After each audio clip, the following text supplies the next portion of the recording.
Syaitan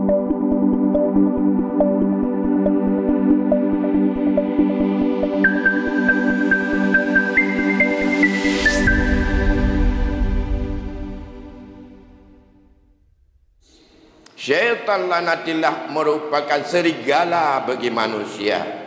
Ya'khudhu syadah wan nahiyah wal qasiyah. Syaitan itu akan selalu menangkap dan selalu menggoda dan selalu mengambil daripada orang-orang yang meninggalkan dan hidup menyendiri jauh dengan jamaahnya, dan ia kesasar seperti kambing yang meninggalkan daripada kelompoknya yang akan dimakan oleh serigala. Serigala kita, sadar gak sadar, itulah syaitan lanatillah. Segenap puji beserta syukur kita persembahkan kehadirat Allah Subhanahu wa taala. Selawat beriring salam kehadiran junjungan kita Nabi besar Muhammad sallallahu alaihi wasallam pada keluarga dan sahabatnya sekalian. Kaum muslimin hadirin jamaah Jumat yang dimuliakan Allah, mari senantiasa kita meningkatkan ketakwaan pada Allah. Mari kita rawat benih-benih takwa yang sudah tumbuh dalam jiwa kita.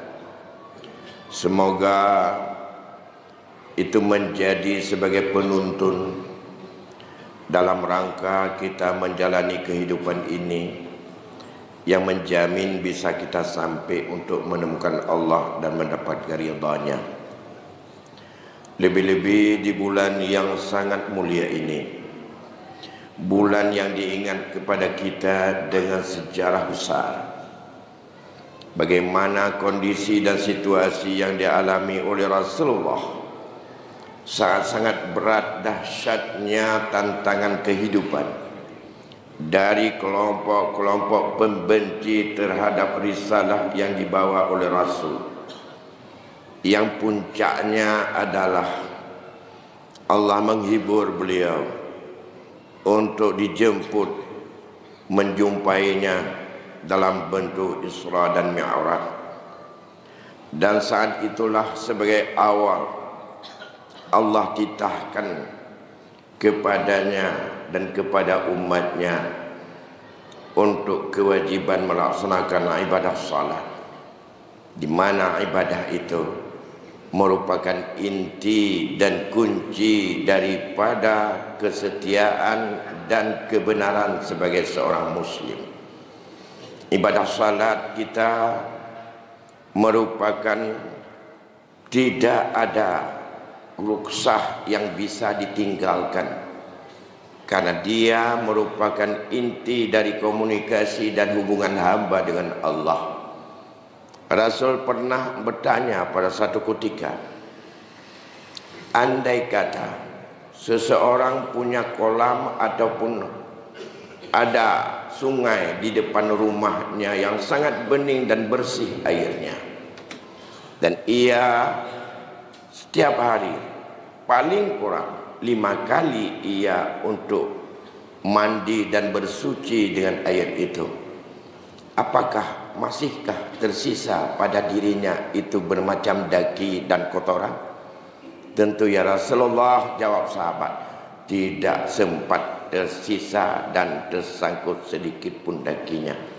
Begitulah perumpamaannya bagi orang yang melaksanakan salat sehari semalam 5 waktu, dalam rangka untuk kita kembali ke kesucian kita, meluruskan hubungan dan janji kita dengan Allah. Lebih-lebih lagi yang perlu kita tingkatkan dan kita yakini, tidak ada disebut sebagai seorang muslim kalau dia tidak melaksanakan ibadah salat sehari semalam 5 waktu.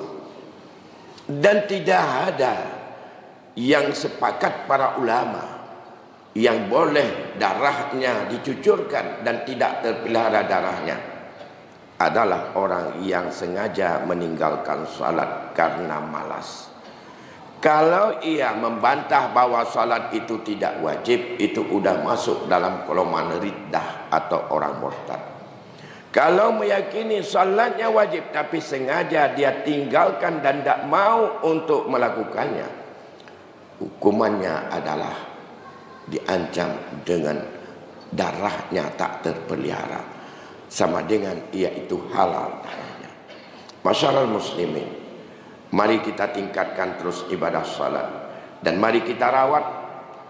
Dan bila mampu, walaupun dalam pendapat yang kuat mazhab Syafi'i salat berjamaah itu sunan muakkad, tapi banyak pendapat yang lain dalam mazhab Syafi'i juga ada yang berpendapat itu adalah fardu kifayah. Tapi ada juga yang mengatakan itu fardu ain, dan ada yang mengatakan bahwa itu adalah syarat sah salat. Ini karena banyak cerita berkaitan dengan salat. Hingga pada satu ketika Rasulullah sallallahu alaihi wasallam mengungkapkan, "Wallazi nafsi biyadihi laqad hamamtu ana amra bi khitab fayahtatabu summa amra bis salah fayu'azzanu summa amra rajulan ya ummu an-nasa summa ukhalifu ila rijal la yashhaduna ila salah fa ahraqa alaihim buyutahum." Demi Allah yang jiwa saya ada dalam kekuasaannya, sungguh saya sangat berkeinginan dan bercita-cita bahwa kuperintahkan orang-orang itu untuk mengumpulkan kayu bakar. Lantas kuperintahkan orang untuk azan dan merintahkan mereka untuk salat, dan kutetapkan siapa yang harus menjadi imam mereka yang memimpin salat itu. Kemudian aku akan menuntun dan mencari siapa laki-laki yang tidak nampak kepada tempat salat, yang tidak ikut berjamaah, fa ahraqa alaihim buyutahum, akan kubakar rumah-rumah mereka semuanya. Dan ini betapa Rasul sangat menganjurkan agar salat itu kita tingkatkan menjadi salat yang berjamaah. Masyarakat muslimin, mengapa begitu penting berjamaah? Di samping lebih penting lagi harus salat, yaitu ada beberapa faedah yang kita tahu. Yang pertama, dengan salat berjamaah Allah memberikan gandaan pahala yang begitu besar. Dan tidak hanya dengan derajat dan fadilah yang Allah janjikan, nyata yang bisa diperoleh dengan salat berjamaah itu adalah banyak fadilah-fadilah dan amalan-amalan lain yang kita peroleh.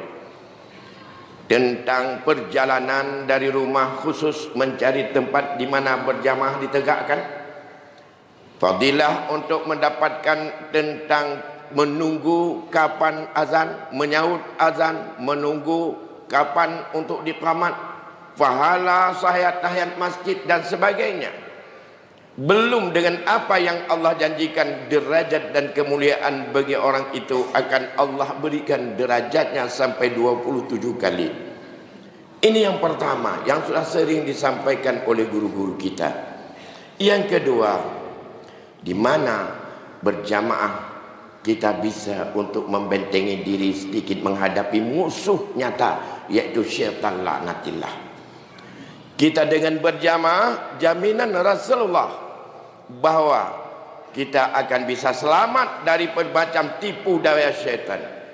Apakah dalam konteks ibadah, dalam konteks muamalah, dalam konteks budaya, dalam konteks rekreasi, dalam konteks hukum, dalam konteks apapun, yang Islam tak pernah lepas dengan demikian. Dan di situ intervensi syaitan laknatillah selalu ada, yang Allah nyatakan ia adalah musuh yang nyata. Sadar atau tidak bahwa kita sedang dikejar oleh musuh yang syaitan laknatillah itu. Maka Rasul mengingatkan kepada kita, alaikum bil jamaah, wajib kepada kalian semua untuk berjamaah. Inna yadullah alal jamaah. Ingat, kekuasaan Allah, perlindungan Allah ada pada orang-orang yang senantiasa ada dalam jamaah. Kemudian inna syaitan la'natillah za'bul ins. Syaitan la'natillah merupakan serigala bagi manusia. Ya'khudhu syadah wan nahiyah wal qasiyah.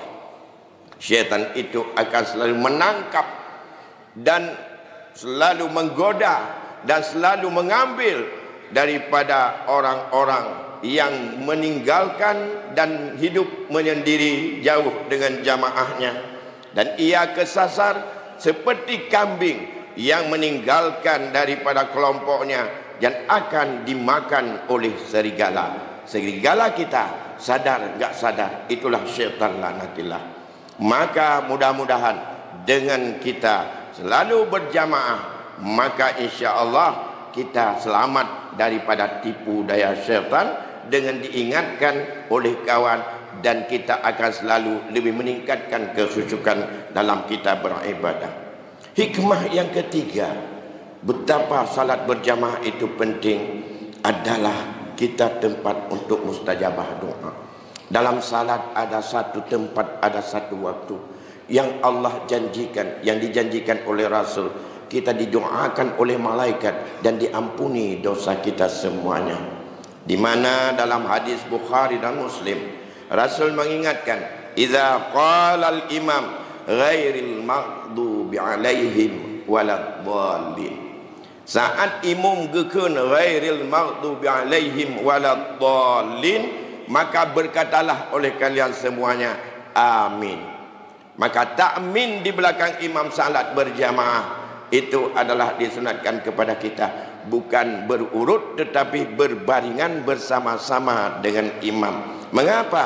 Karena sesungguhnya siapa saja yang jadi imam, yang amin dia sepakat dan bersamaan dengan amin malaikat yang ada di langit. Maka siapa saja yang mengaminkan bersama dengan imam, bersama dengan amin malaikat, ghafarallahu lahu ma taqaddama min dzambi, Allah akan memberikan ampunan kepada mereka. Dan itulah tempat yang paling dirindukan. Doa kita barangkali susah diijabah, tapi doa malaikat bersama dengan imam, bersama dengan jamaah semuanya, dan saat itu bersama dengan amin malaikat, menyogetanyo hanagat lih bakta amin.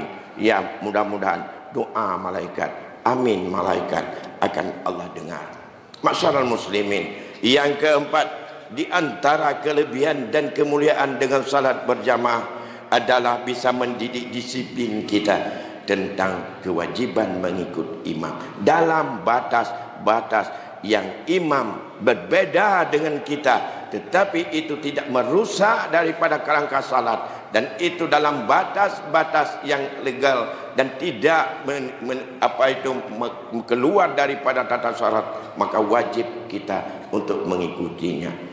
Apa kata Rasul? Iza ju'ilal imam liyutimma bih. Dijadikan ada imam di depan supaya imam itu untuk diikuti oleh makmumnya. Fala yakhtalif alaih. Jangan kamu untuk berpaling dan menentang atau berbeda dengannya. Iza kabbara fakabbar. Imam takbir, kamu takbir. Fa iza raka'a farka'u. Kalau dia rukuk, kalian rukuk. Apabila ia sujud, kalian sujud. Apabila dia duduk, kalian duduk. Dan itulah merupakan kewajiban. Imam dituntut untuk taat segala makmumnya, mengikutinya. Oleh karena demikian, peran seorang imam yang memimpin salat bukanlah sekedar main-main, dan ia harus sangat sempurna. Maka dia punya kriteria yang begitu banyak, yang sehingga menghasilkan kekhusyukan daripada makmum bisa mengikutinya.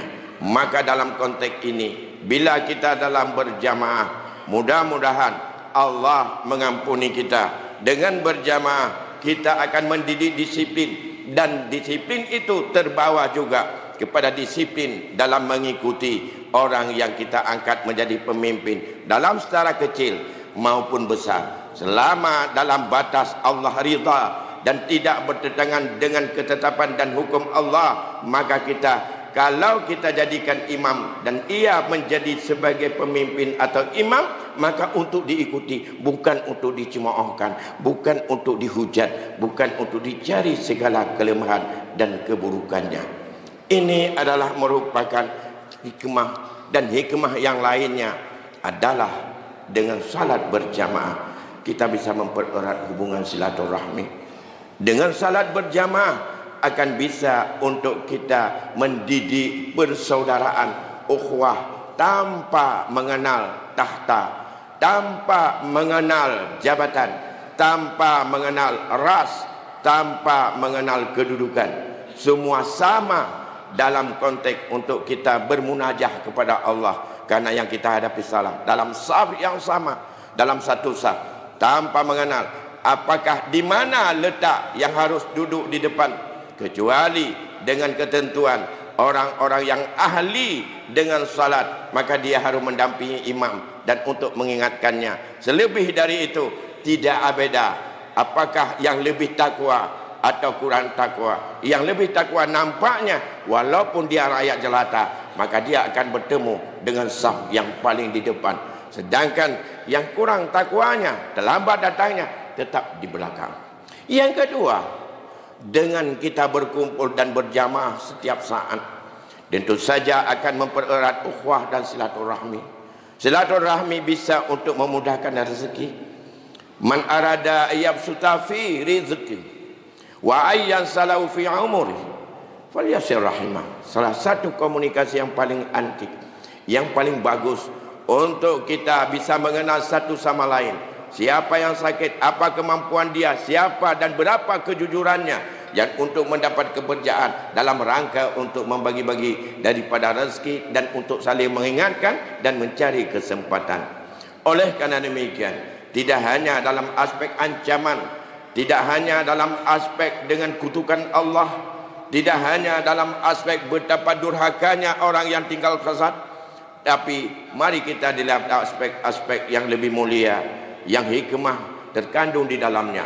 Semoga dengan demikian, dengan kita masuk daripada bulan yang sangat mulia ini sebagai bulan persiapan dan bulan untuk pembekalan untuk menuju kepada Ramadan, dan kita di bulan Ramadan hasilnya akan bisa untuk kita dapatkan dan kita peroleh. Semoga Allah memberikan kita panjang umur dan kita bisa untuk menanam bermacam benih kebaikan, memperbaiki hati dan keikhlasan di bulan ini dan di bulan Sya'ban. InsyaAllah Ramadan kita akan dapat mendapatkan daripada hasil, yaitu dengan kita nikmati bulan yang sangat mulia. Amin ya rabbal alamin.